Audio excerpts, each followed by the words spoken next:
We see the story of Jesus going to the cross, and everything seems to kind of be hand in hand. And then there's this one character that seems to interrupt the narrative. His name's Barabbas. We don't even know much about him except that he's a murderer, a leader of an insurrection, a rebel. And why he's even mentioned, sometimes I'm not so sure. It's like, what? This is about Jesus going to the cross. So in this moment, Pilate thinks, I hold the destinies of these two men in my hand. I know the Jews have a tradition that on a holy day, I will release one of the prisoners on death row.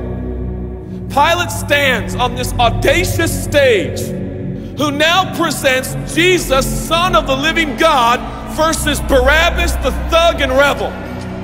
He says, all right, who do you want? This is blasphemy. This has gone too far. There's no comparison. This is a rightful prisoner, a man who should be on death row. He's a rebel against Rome. He leads a rebellion. He murders people. He's a bad man. He's a thug and he's a crook. He deserves the chains and he deserves the crucifixion.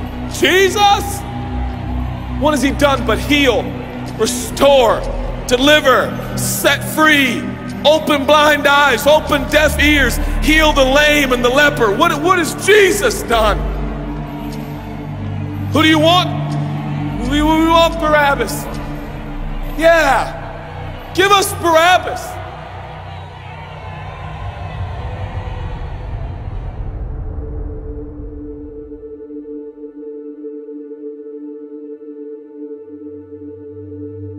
People say, give us Barabbas. The Roman soldiers come up and they put the key in and they unlock Barabbas from his chains and shackles. And he walks down the platform, welcomed by all of his thug friends. Yeah, the people love me. Yeah, that's right. I don't even know who this Jesus guy is, but all I know is my people love me.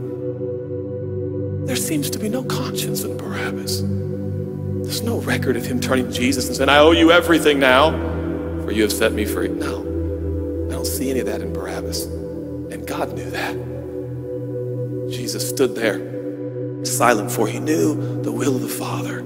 He said, it's fine, Father. Let him have Barabbas. For Jesus knew that the Father would have to treat Jesus like Barabbas so he could treat Barabbas like Jesus. Barabbas thought it was the people that set him free. No, no, no, no. It was the love of a heavenly Father. When I look at this story, I realize who Barabbas really is. That's me. That's you. That's us. And I felt, I was reading this the other day, and I felt God speak to me. I love Barabbas. I love him. But God, he's a bad man. I love him. And I wanted him to go free. But didn't you know that he probably would have never acknowledged the free gift? Yeah, but I love Barabbas.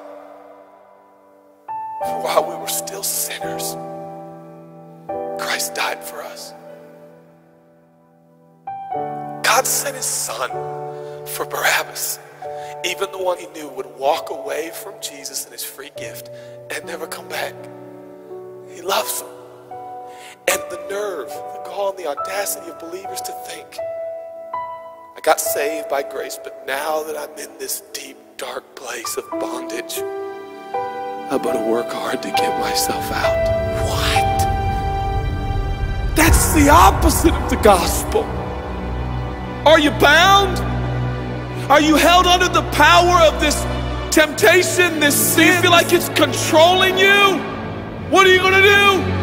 I'm going to shake myself free. Stop it! No, you won't.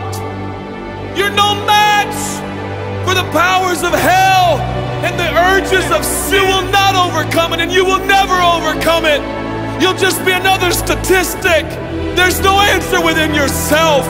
Your own marriage, your own goodness, your own discipline, your own devotion will not save your marriage and will not save your kids.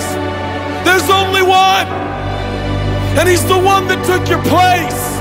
He's the one that stood silently on the platform with Pilate and said, yes, let him have Barabbas. Take me. How many times have I stood on that platform with Pilate and Jesus, and I'm the Barabbas, and they start to take my chains off, and I say, no, no, I deserve this. I deserve the guilt. I deserve the shame. I deserve the consequence. I deserve it. Jesus seems to look at me and say, no, son, let me have it. Let me have your sin. Let me have your pain. No, God, I did it to myself. I deserve it. My marriage won't make it. This is what I deserve. I deserve divorce. I deserve poverty. I deserve sickness. I deserve it all. No!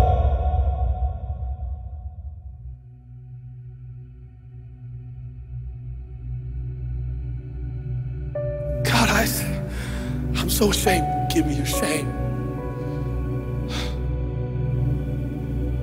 But God, what if I do it again? I'll still be here. Oh, God, I don't want to hurt you. I love you. I don't want to do this anymore. Give me your sins, son.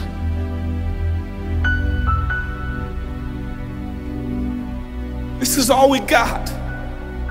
It's all I got. It's all you got. We can play games. We can play church games. We can pretend like some people are better than others and that's why they're blessed, or we can all come to the honest conclusion that it's God. And it's God alone. The greatest challenge is not your discipline, your devotion, your focus. Your greatest challenge is believing the gospel.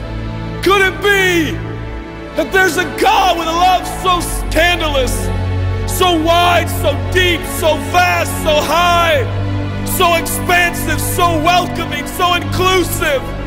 Let me have your sin, son. Okay.